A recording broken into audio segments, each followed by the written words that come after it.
Hello everyone, কেমন আছেন সবাই? আশা করি অনেক অনেক ভালো আছেন। আজকে বলেন তো কী রান্না করব এই নারিকেলটাকে দিয়ে?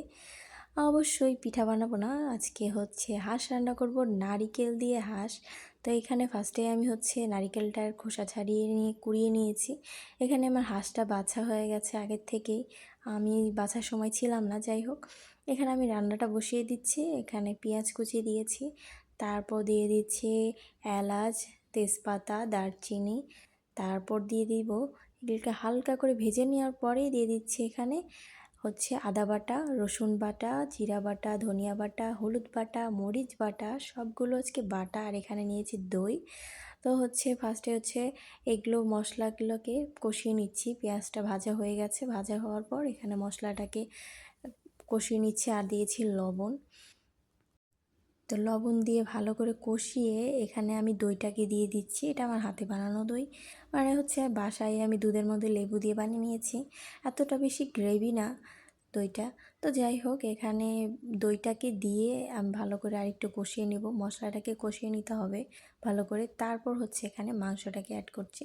মাংসটাকে দিয়ে ভালো করে অনেকক্ষণ ভরা কষিয়ে নিতে হবে, কারণ হাঁসের মাংস কিন্তু অনেক অনেক শক্ত হয়।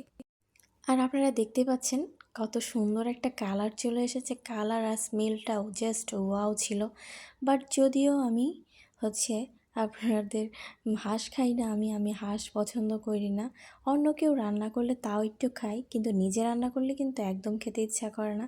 আর এখানে আমার হাঁসটাকে কষানো হয়ে গেছে, তারপর আমি দিয়ে দিচ্ছি এখানে নারিকেল দিয়েছি হাফ কাপ পরিমাণের, হাফ কাপের থেকে একটু বেশি হবে। এখানে আমি নারিকেলটাকে দিয়ে ভালো করে কিছুক্ষণ কষিয়ে নিয়ে এখানে আমি দিয়ে দিব সিদ্ধ হওয়ার জন্য পানি।